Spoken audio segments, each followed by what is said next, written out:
coffee is brewed and hot. I am rude and hot. If you know me, you know that's not true. But it is time for Actually Sports, Week 3, covering the NFL for the third week. Yeah.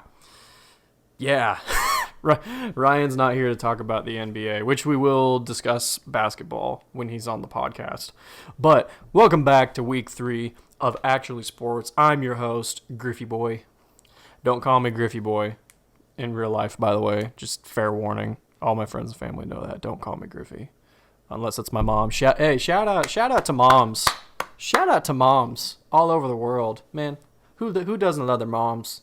And if you don't, well, we're not going to get into that. But anyways, welcome to Week 3. This week, we are actually going to recap the previous week of the NFL, as well as looking forward to the new round of postseason games, because boy howdy, there are some really good games. I feel like this is going to be one of the best weekends of playoff football in years.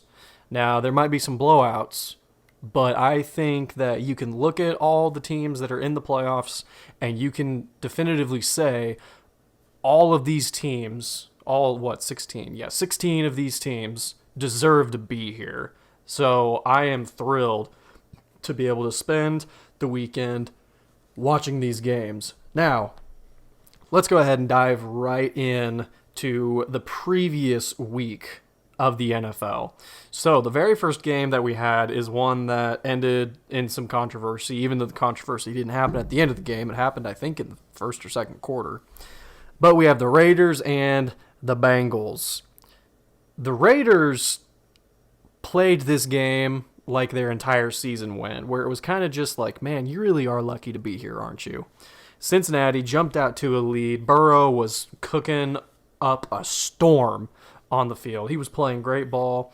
The play where he almost stepped out of bounds, which ended up being the controversial play of the game, but the play where he almost stepped out of bounds and threw a dart to Jamar Chase for the touchdown was just, that is an insane play. That is next level skill, and that's why I really think Joe Burrow is truly good. It's not just, a one-hit wonder. Sometimes we have those young quarterbacks that look really good for 1 year, and then there's a year of film on them, and NFL defensive coordinators love when that happens because then they can finally, design defensive schemes around those young quarterbacks' tendencies.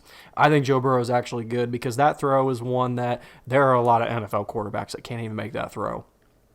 There are only 3 quarterbacks I can think of off the top of my head that can make that throw, and that is Patrick Mahomes, Josh Allen, and Aaron Rodgers.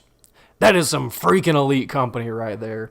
And Burrow had a great game. The Bengals offense really cooled off in the second half, but I think that was more of a result of the Raiders defense settling into this game and figuring out, what the receivers for Cincinnati were actually capable of than Cincinnati, starting to sputter. I think it really had more to do with Vegas's defense.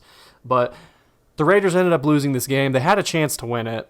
They did have a chance to win it or at least tie it, and they just couldn't pull it off. But I really think that if you're a Raiders fan, you need to be impressed with what happened this year. You may have had higher expectations going into the season, but with everything that happened, and I'm not going to be the 15,000th podcast or TV show host to say that to recap everything the Raiders have gone through, but just they went through a lot, and to be able to overcome the amount of adversity that they have this year and get to the playoffs and then play a division champion competitively, I think that's something we need to take our hats off to. That's really impressive. And also, please appreciate Derek Carr. He had one of the best seasons he's ever had. He led his team to the playoffs with an interim head coach and losing so much talent. Give Derek Carr some credit. Seriously. The rumors of him getting traded somewhere, I don't see. I think it's stupid. But the Bengals won 26-19. It's kind of how we thought it would play out. I actually don't remember who I had in that game. I think I picked the Bengals to win. Yeah, I did. I did pick the Bengals to win that game. After that, this was my big thing of the week. We're going to start coming up with, I'm going to have one big talking point. Ryan, when he comes onto the show, he's going to have one big talking point that isn't necessarily score related or anything like that, but it's something that really stuck with us. And I'll go ahead and recap this game before I get into that. I'll actually talk about that once I'm done recapping. But then we had the Patriots and the Bills. The Bills spanked the ever-living piss out of the Patriots. 47-17, a 30-point differential in the playoffs. And the Patriots weren't even the bottom seed in the AFC. They were the 6th seed. The bottom seed in the AFC was the Steelers. But I watched that entire game. And that is, we'll talk more about it when we get to, my one big thing later in the podcast. But, Josh Allen looked great. The entire Bills team looked great. One of the best interceptions I have ever seen was performed in that game on Mac Jones. It was an incredible interception, and just know that it was an absolute domination, and I called that game too. Let's see, and then up next we had the Steelers and the Chiefs. The Steelers were the ultimate epitome of, you really shouldn't be here. Like, they were the worst team in the playoffs. Like, I think if the Steelers and the Eagles played each other, I think the Eagles would win that matchup. From this previous year. I watched half of the game because I knew it was over. Once Kansas City's offense started firing, I was like, okay, this is done. Because the Steelers could only ride their singular defensive talent for so long. And Kansas City's offense was just too overwhelming. They could not contain the middle of the field like I said they needed to. And eventually, it's just too much. You got to have a really special defense to contain Kansas City's offense, or hope that they're just having a bad day, honestly. But yeah, the Chiefs won 42-21. There's not really much to talk about with that game because that's kind of what we expected. But Kansas City did what they were supposed to do. That's the best way to sum that up. Then we had the Eagles and the Buccaneers. First thing I want to say here is I felt bad for the Eagles in the beginning because no matter what they did, if they were getting some momentum, if they had a positive play and they were putting a drive together, the referees said, no, how dare you get in the way of Tom Brady attempting to get another ring? How dare you do that? And a flag would fly any time Philadelphia did anything. A flag came out. And I will talk about what I think about that later in the podcast as well. That'll be one of my wrapping up points. But I said the Eagles would win this game. So this was my one loss for the playoff round. But the Buccaneers, let's be frank, the Buccaneers should have beaten the Eagles. They really did. And I know that the score is 31-15, but I really feel like the Bucs should have put up more points, honestly. But the biggest thing to take away from this game is that Tom Brady lost his center in the game. Jensen, I think is his last name. And then he lost another offensive lineman as well. And the other offensive lineman is pretty seriously hurt. He was in a walking boot. So there's no way that he's going to be 100% for the next playoff game. If he somehow manages to play, he is going to be hindered. And then his center, again, he's going to be hindered as well. He's not going to be 100%.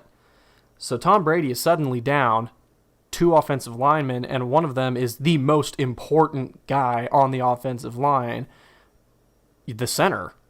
Now, some people can say that it's the left tackle, but I personally think it's the center when you're getting into playoff football in particular, because the center has to be on the same page as the quarterback at all times. The center helps identify alignments on the defense. They help figure out what the defense is running as well. Like, a really good center is extremely valuable in playoff football. Now, I know that Tom Brady is experienced enough to make up for, maybe some shortcomings of an offensive line in regards to game planning, but still, that's important. That's also how you get false starts. or maybe a snap where the quarterback did not call for the ball and, oh, here comes the ball anyways. Like, that happens. So I'm not sure to what level those guys are going to be on for the game on Sunday. But that is a really, really huge thing to take away from this game. Because, again, like I said, Tampa Bay should have won this game. So it's not a surprise. But losing those two offensive linemen in the game and not being certain as to how healthy they will be for the next one, that's a really big deal. And we'll get into that more later when we talk about their matchup. The next game, the 49ers and the Cowboys. 23-17. San Francisco almost blew this game, and Kyle Shanahan almost took the title of biggest choker from the Atlanta Falcons. Almost. Because you got to remember, he was part of that Super Bowl collapse, right? 28-3. Yeah, Shanahan was the offensive coordinator for that Falcons team. But the 49ers had the Cowboys dead to rights, and then they gave them some hope. The game ended in a quote-unquote controversial way. But in all reality, the Cowboys lost this game. They deserved to lose that game.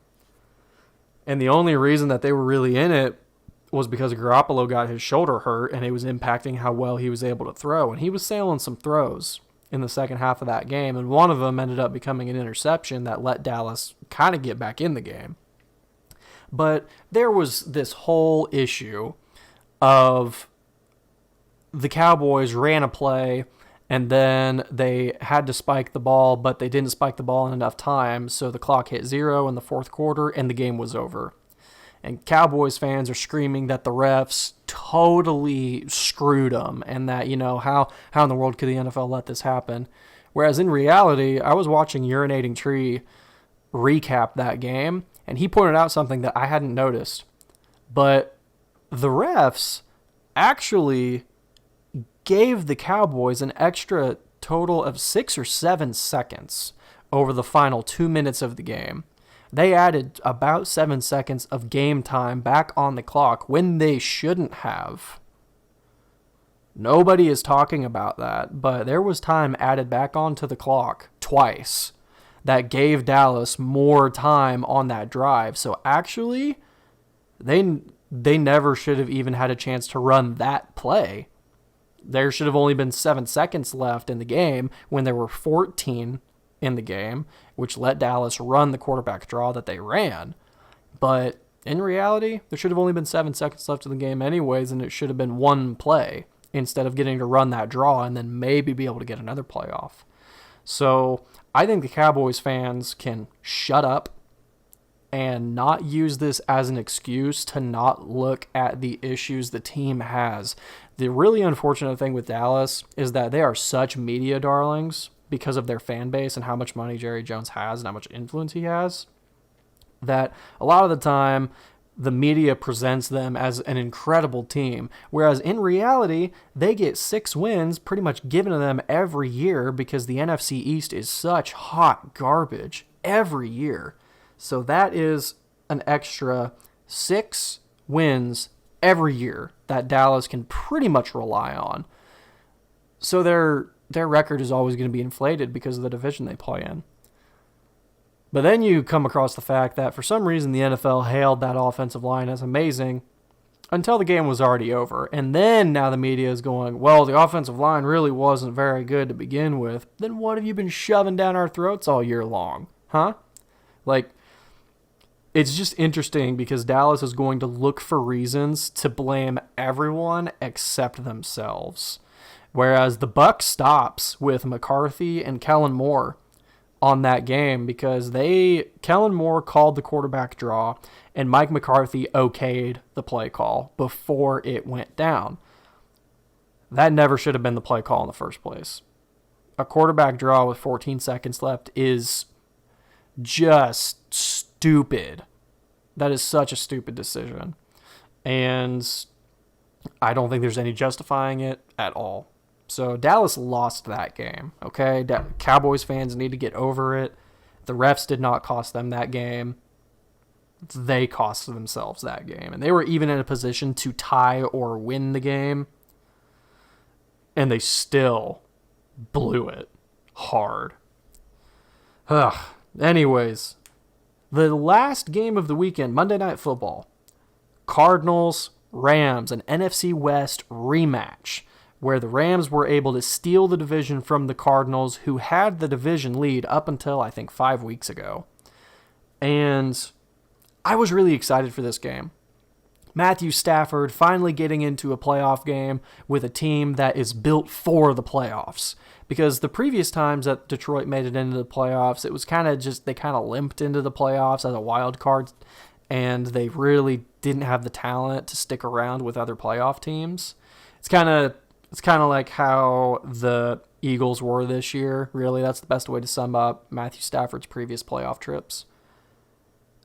And then you had the Cardinals. And my closing talking point last week was Cliff Kingsbury. And lo and behold, the Cardinals got exposed for everything that Cliff Kingsbury haters have on him.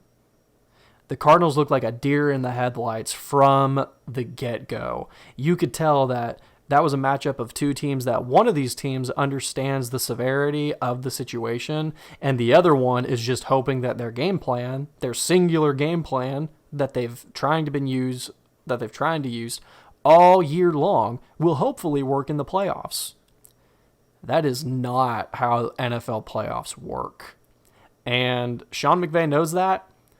And that is why you had play calling that actually didn't demand too much of Matt Stafford, because the chief complaint against the Rams over the past few weeks has been that Matt Stafford has been forcing passes, and he's been throwing pretty ugly picks. Well, Sean McVay understood from the get-go, hey, I have one of my running backs coming back. We should use him. This is playoff football. It is time to not make mistakes and just hope that the other team makes more than we do. That is a really good mentality to take into the NFL playoffs, and I feel like the Rams executed it to perfection, because the Cardinals only scoring 11 points and the Rams putting up 34 with a rush-heavy attack is very impressive. The defense for the Rams were just harassing Kyler Murray all game long. I felt so bad for him, because you could tell that it was more of an issue of game planning than an ineptitude on Kyler Murray's part. Because imagine that you're having to go up against Los Angeles' defense when they know that you need to pass. Just imagine having to do that. You have Aaron Donald and Von Miller staring you down every single play, wanting to get a sack. That means that you have about a second and a half before your pocket is pressured every single play. And when you're a guy like Kyler Murray, who's only 5'10", like, I'm actually taller than Kyler Murray. Like, whenever you're dealing with that, you have to try to get out of the pocket immediately, because your offensive line is getting stood up every play. And what I mean by that is the defensive linemen for the Rams are standing the offensive linemen up. And with a guy like Kyler Murray, that's actually a really big problem, because he can't see over his offensive line at that point. His vision of the middle of the field is blocked. The Rams are essentially taking away a third of the field every single play because they're standing up the Arizona Cardinals offensive line and making it to where Kyler Murray can't see the middle of the field. That's a big problem.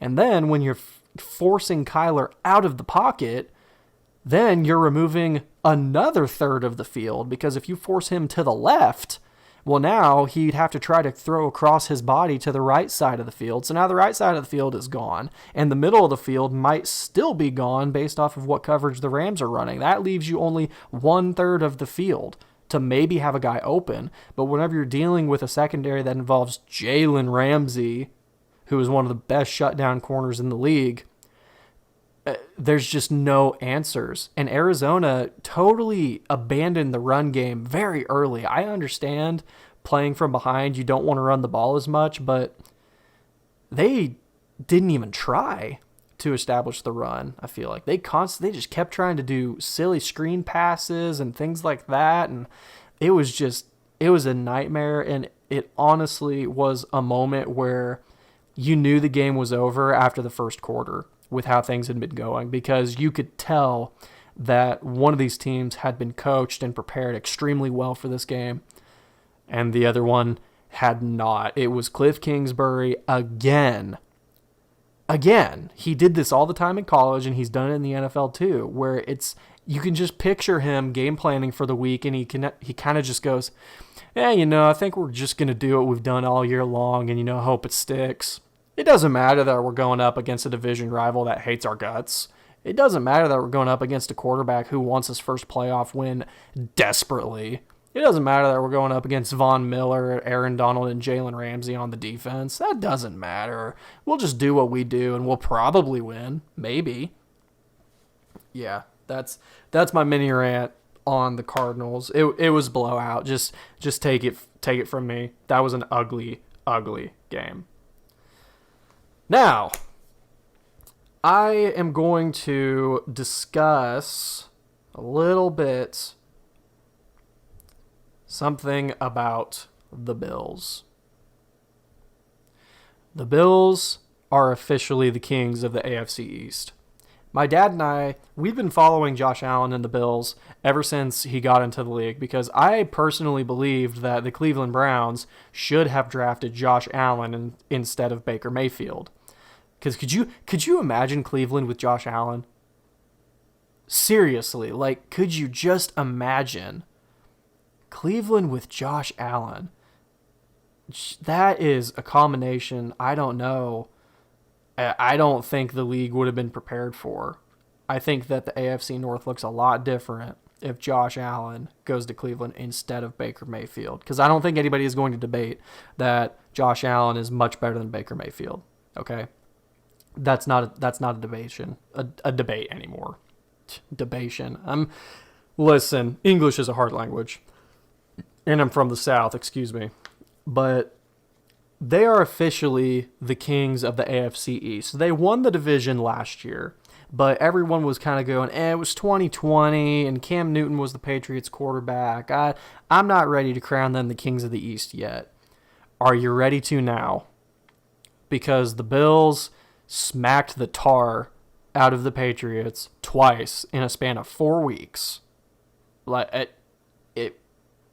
don't know if anybody else was watching either of those final two matchups of the season between those two teams, but the Bills put on a masterclass on how to beat your rival because those games seemed personal. And Stephon Diggs literally scored a touchdown in New England, goes over to the crowd, points different Patriots fans out, and goes, you, and you, shut that bleep up. That tells me that the attitude in the locker room for the Bills was this is personal. And that was the regular season matchup. When we start talking about this playoff matchup, it was literally the best game a team has had in the history of the Super Bowl era of the NFL. That's not an exaggeration or anything. It's fact. There has never been a playoff game in the Super Bowl era where a team only scored touchdowns. The Buffalo Bills never kicked a field goal, they never turned the ball over, and they never punted the ball. That's never happened in a playoff game in the history of the NFL. Okay? That should put into focus how amazing Buffalo played. But also the Patriots were atrocious. They were so bad. The Patriots looked the worst I have ever seen the Patriots look. The last time the Patriots looked even close to this incompetent was when the Titans beat them in the playoffs in Tom Brady's last game in New England. That was the last time I saw the Patriots look that bad. And I don't really know who to blame for it because Mac Jones is just a rookie. So I'm not going to place the blame squarely on his shoulders. But when you're going up against the Buffalo offense, the way that it was clicking, I don't know that anybody in the NFL can beat him. Seriously, because Josh Allen is doing things that you cannot defend against.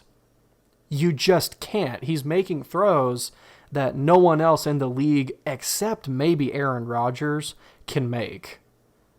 And he is young. And Buffalo also was running the ball effectively against New England.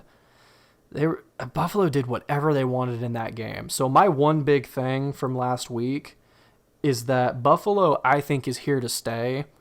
And I think everyone else in the playoffs should be terrified of Buffalo. Seriously, you need to be scared if you are not the Buffalo Bills this year in the playoffs, because unless something happens to them and their offense just decides to roll over and die, I don't see a single team in the AFC that can beat them, and I don't see a single team in the NFC that can beat them.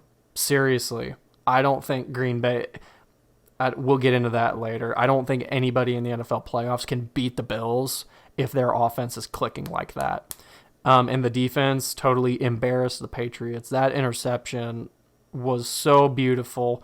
I don't remember which Bills player it was, but Micah Hyde, maybe that sounds right. But he totally baited Mac Jones into throwing that ball, and it was just perfect example of a veteran baiting a rookie quarterback. And Mac Jones threw a ball that he really doesn't have the arm strength to deliver, and because of that, the Bills were able to intercept it in a beautiful interception. That was such an insane bait. That was beautiful. But moving on to the divisional round of the NFL playoffs. Sorry, I had to take a quick drink of coffee. But alrighty, divisional playoffs. They kick off here in a few hours. The first game is the Cincinnati Kitty Goes Meow, the Bengals, versus the Tennessee Titans. Now, I have a skin in this because I'm a Titans fan, but I'm really nervous for this game as a Titans fan because I have no idea if the Titans defense is going to be able to contain Cincinnati's offense. I just don't know if they can do it for a whole game. Now, I'm picking the Titans to win this game still because I'm a fan, and I do have one way that the Titans can win this game. They can win this game by scoring on every drive of the first half. They have to put up points when they have the ball. They've gotta, because the Cincinnati Bengals are kind of the little brother version of the Kansas City Chiefs right now. The offense is so lethal, and it can score at will. That Tennessee, if they have the ball, they have got to score. The reason I say the first half is because I want to put pressure on Cincinnati to have to score, because the other side of this coin is Tennessee's pass rush is vastly improved over last year's, which was pretty much non-existent last year. But they can get after the quarterback really freaking well. And Cincinnati gives up some of the most sacks in the entire league. I think they ranked 31st in regards to sacks given up per game. So if they can put the Bengals in a position where they are having to do big pass plays, I think Tennessee's pass rush can get home and they can get hands on Joe Burrow. And if they can pull that off, Tennessee can win this game. So I'm going to pick Tennessee. I'm really nervous about this game as a fan, but I'm going to pick Tennessee because I think Mike Vrabel is an incredible coach. I think he's a better coach than Zach Taylor is, because Vrabel has not been gifted the same level of insane talent as as Zach Taylor has. And also something else, King Henry comes back, and he is going to be hungry to reap the souls of all of the players he has not been able to face over the past 8 weeks. All right, he's going to be hungry. He's going to want that ball, and he's going to play. And people that are trying to say, well, we don't know how much he's really going to play. The dude could have come back last week. He could have come back last week. That should tell you that he's going to be more than fine this week. Unless he somehow gets hurt again, which please don't. But anyways, the next game we have, Saturday night primetime, we have the San Francisco 49ers and the Green Bay Packers. I'll get it out of the way quick. I think San Francisco is going to win this game. I don't know what it is, but the Packers don't feel like a good matchup for the 49ers here. The Packers have the second worst rushing defense in regards to yards allowed per game in the NFL. The second worst in the entire league. San Francisco runs the ball extremely well. I would say San Francisco runs the ball as well as Tennessee or Indy, when Indy's offense wasn't losing to the Jaguars. But they're one of the best rushing teams in the NFL. And the way that they get their rushing yards is intriguing because it's almost like it's almost like if you made Andy Reid design running plays and only running plays. Like, that's kind of how I describe San Francisco's offense. There's a lot of movement pre-snap and different ways that they get different guys the ball and involve everybody on the team. And I think that Matt LaFleur is a good coach in Green Bay, but I think he's ridiculously overrated because of how great of a quarterback he has.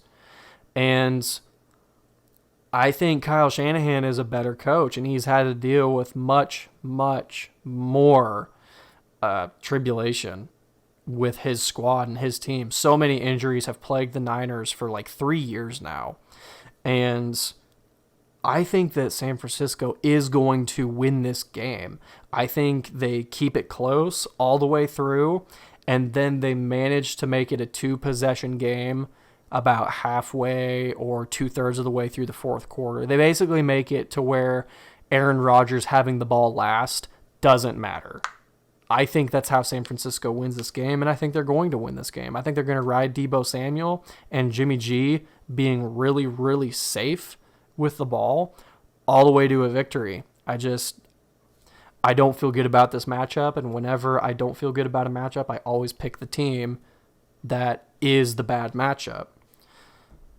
Up next, we have possibly the best game of the playoffs. We have the Buffalo Bills and the Kansas City Chiefs. This is an NFL fan's dream come true. Like, if you're not stoked to watch this game, then you're probably a Kansas City Chiefs fan, which is me. But they're not my favorite team, and that's why I'm super excited to watch this game. If I was the Chiefs, I would be scared out of my mind of Buffalo because they just dismantled a good Patriots team. The Patriots are good, okay? Or because their season's over. But the Patriots were a good team. They weren't a pushover, and the Bills made them look like they were a pushover. Kansas City is the ultimate Ferrari of the NFL, where, if the smallest sensor is broken, then it doesn't work. Like, that is the Kansas City Chiefs to a T. And I think Buffalo's defense might be good enough to break a sensor on the Chiefs. That's the best way to put it. I think that Kansas City is going to have to try to play a long game. Don't try to outscore the Bills because the Bills can absolutely keep up with the Chiefs. So if you're Kansas City, I think you need to try and make the game last long. Take advantage of the fact that you have 3 plays to get the first down, Patrick Mahomes. Take advantage of that and use 3 plays to get the first downs and eat up the clock. Use the home field advantage because Arrowhead is going to be insane for this game tomorrow. But make it a long game and keep the ball away from Josh Allen. I actually think that the more terrifying quarterback in this game is Josh Allen because Josh Allen is making fewer and fewer mistakes as his career continues. Patrick Mahomes seems to make more mistakes as his career continues, which is odd, but it's true. It's totally true. A lot of his interception this year were because the receivers couldn't catch the ball and they were tipped and went into a defender's hands. I understand that, but he's doing things that you should not do at this point in your career. Whereas Josh Allen has gone through his growing pains and he is looking like an elite quarterback more and more each week. So with that being said, I have the Bills beating the Chiefs, and I hate this as a Chiefs fan because I think that they're going to lose some pieces very soon, and this is really the last ride of the team looking the way it does. But I don't see a way that the Bills lose against the Chiefs. I just don't. The way the Chiefs win this game is by turning it into a long game chess match of, really who can outcoach the other one. But I just think the Bills have enough weapons on offense. Their defense is good enough, and Josh Allen is special enough to actually outduel Patrick Mahomes. I expect a score of like 35-24, something like that, a decently high-scoring game. But I have the Bills. Then, up next, we have the Rams and the Buccaneers.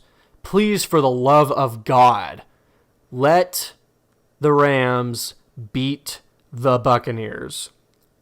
I don't care how ugly it is, how low scoring of a game it is. Heck, it could be 2-0. I don't care. Let the Rams beat the Buccaneers, please.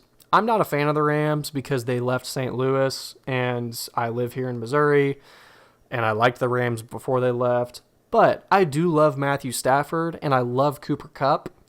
I want to see them kill the Buccaneers, destroy their season, end it. I want to see the Rams win. And again, I don't care what the score is, but let's talk about what I think is going to happen instead of what I want to happen, because my one loss last week, the Eagles over the Bucks, that was what I wanted to happen.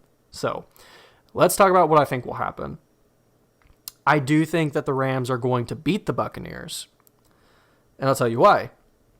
The Rams defense, I think, is good enough to cause some problems for Tom Brady. I don't think that, I'm not saying that they're going to have him make terrible mistakes, but they're good enough to keep him from doing the dink and dunks that he gets away with all the time, okay? Dinks and dunks, I don't think are going to work against the Rams. And the Buccaneers have had an incredible rush defense for the past 2 years, but I think Sean McVay figures out a way to get the rushing attack to work against the Buccaneers. It's not impenetrable. It's just not. And as long as Matthew Stafford doesn't throw stupid interceptions like he has, and he proved last week that he doesn't have to, he can be smart with the ball against a decent defense, the Rams can win this game. All they have to do is not turn the ball over, because the Buccaneers get a lot of points off of turnovers. That's how Tom Brady gets a lot of his scoring drives. And the Rams, just no turnovers and a decent rushing attack. And I think that they'll win this game. I really do. And the fact that the Rams got back a running back who just looked amazing last week, Cam Akers, I think is his name. He looked amazing against the Cardinals. And I know that the Cardinals' rushing defense is a whole different beast compared to the Buccaneers. But that offensive line was doing amazing things, and they have great leadership with Andrew Whitworth, who somehow is still playing at a high level at age 40. As an offensive lineman, to me, that's more impressive than Tom Brady playing well, because offensive linemen get beat up more than any other person on the field, except maybe the running back or maybe the slot receiver. But offensive linemen get beat up all the time, and Andrew Whitworth is leading that offensive line in LA amazingly. So I have the Rams winning that game. I think it's going to happen, guys. I really do, and we'll finally see the end of the beast, maybe. I don't know. Brady will probably come back for another year. We'll see. But I've got the Rams winning that game. Now, let's talk about something that is definitely going to be a little more controversial. But I think after this last week and the previous weeks leading up to the playoffs, it can't be ignored anymore.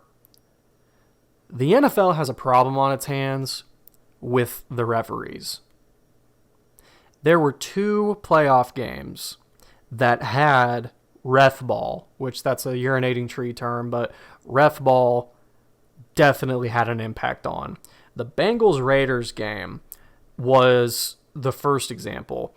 And is that pass probably a touchdown without the errant whistle? Yes. Yeah, it probably still is a touchdown, but the thing is, the defender let up, meaning that he didn't even have a chance to play the ball, okay?